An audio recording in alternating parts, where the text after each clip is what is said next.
وصل الجنة نضيد علينا بركاتهم وأسرارهم وأنوارهم وعلومهم كرامات ونفاتهم الدين والآخرة ثم إلى أرواح والدينا ووالديكم وأمواتنا وأمواتكم وأمة المسلمين أجمعين إن الله يغفر لهم ويرحمهم ويصلنا برحمته إن الله يتقبل أعمالهم ويجزي سيئاتهم إن الله يدخل في قبرهم روحهم والريحان والشر والشطر والرضوان وعلى النية يا ربنا أن تشفي مرضانا خصوصا من أوصل من شفاء الأمهاب علي بن عبد الله بن محمد بن هبي بن عمر فاروق بن رفيق بن بن من الشيخ وصالح بن شوق سالم وباب زمزم بن قاسم ورقبة ومريم بنت عمر بن شهاب وكل من أوصل بشفاء من إخوان وصحاب الرحمن الله يشفيه شفاء عاجلا شفاء يرزقون ولا أعلم أن الله يقضي حاجتنا حاجة والذين أجل مشاقنا من الدنيا والآخرة حاجة معهدنا الله يسهل أمورنا رزقنا رزقا طاقنا نحن طيبا من الله رزقنا تقوى من الاستقامة رزقنا الخاصة أنا خاصة من الخاصة نوينا يا ربنا بهذه الزيارة بمن أبو آباؤنا وصلافنا الصالحون والأولياء الصالحين أجمعين خصوصا معلمين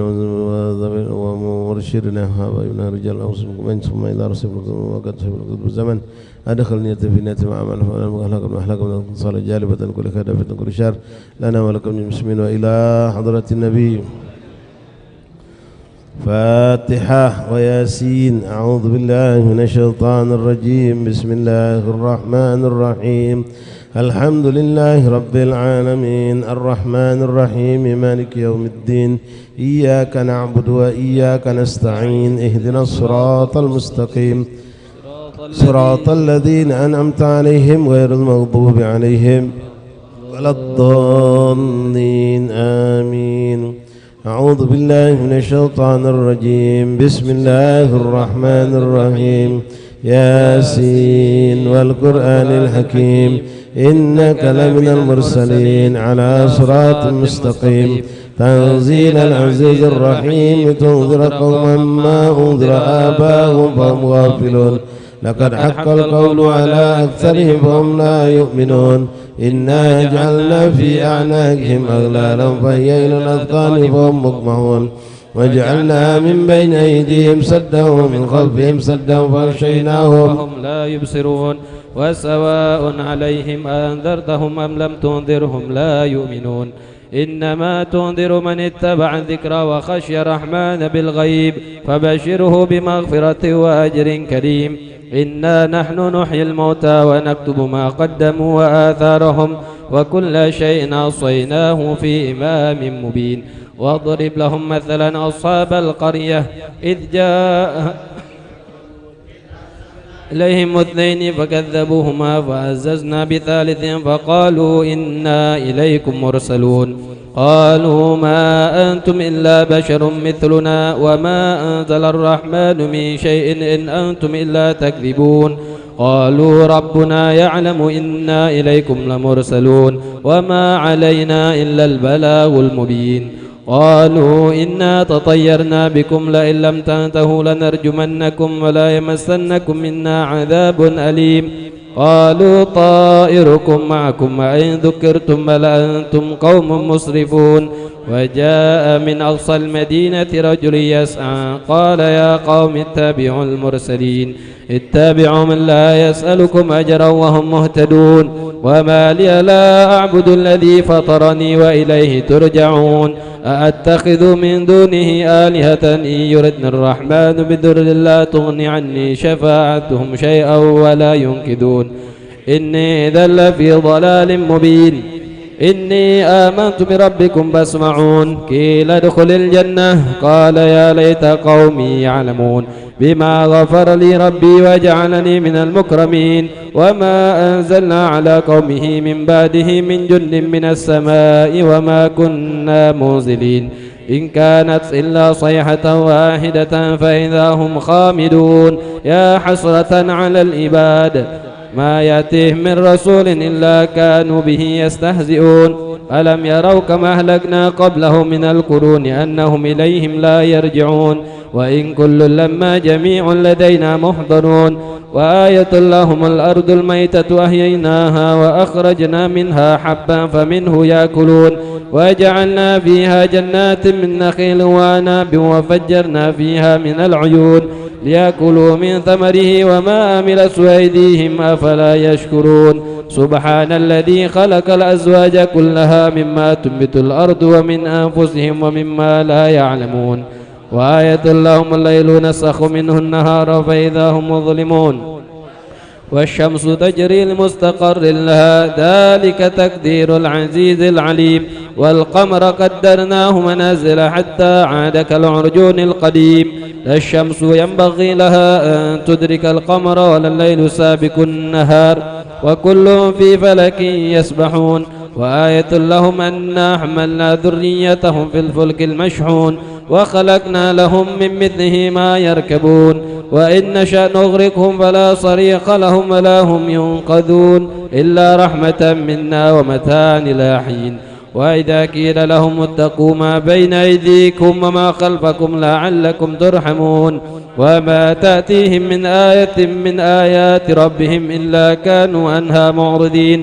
وإذا قيل لهم أنفقوا مما رزقكم الله قال الذين كفروا للذين آمنوا أنطعم من لو يشاء الله أطعمه إن أنتم إلا في ضلال مبين ويقولون متى هذا الوعد إن كنتم صادقين ما ينظرون إلا صيحة واحدة تأخذهم وهم يخصمون فلا يستطيعون توصية ولا إلى أهلهم يرجعون ونفخ في الصور فإذا هم من الأجداث إلى ربهم ينصلون قالوا يا ويلنا من بعثنا من مرقدنا هذا ما وعد الرحمن وصدق المرسلون إن كانت إلا صيحة واحدة فإذا هم جميع الذين محضرون واليوم لا تظلم نفس شيئا ولا تجزون إلا ما كنتم تعملون إن أصحاب الجنة اليوم في شغل فاكهون هم وأزواجهم في ظلال على الأرائك متكئون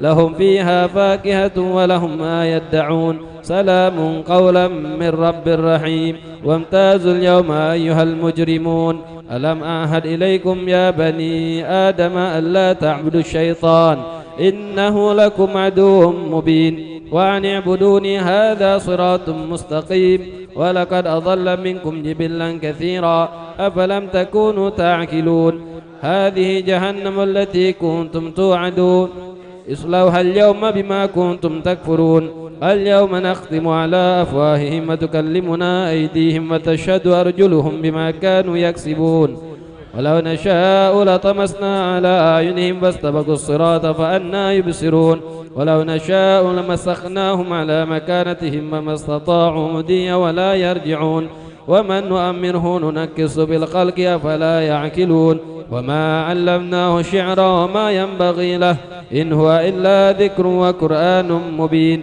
لينذر من كان حيا ويحق القول على الكافرين أولم يروا أنا خلقنا لهم مما عملت أيدينا أنعاما فهم لها مالكون وذللناها لهم ومنها ركوبهم ومنها يأكلون ولهم فيها منافع ومشارب أفلا يشكرون واتخذوا من دون الله آلهة لعلهم ينصرون لا يستطيعون نصرهم وهم لهم جند محضرون فلا يحزنك قولهم إنا نعلم ما يسرون وما يعلنون أولم يرى الإنسان أنا خلقناه من نطفة فإذا هو خصيم مبين وضرب لنا مثلا ونسي خلقه قال من يحيي العظام وهي رميم قل يحييها الذي أنشأها أول مرة وهو بكل خلق عليم الذي جعل لكم من الشجر الأخضر نارا فإذا أنتم منه توقدون أوليس الذي خلق السماوات والأرض بقادر على أن يخلق مثلهم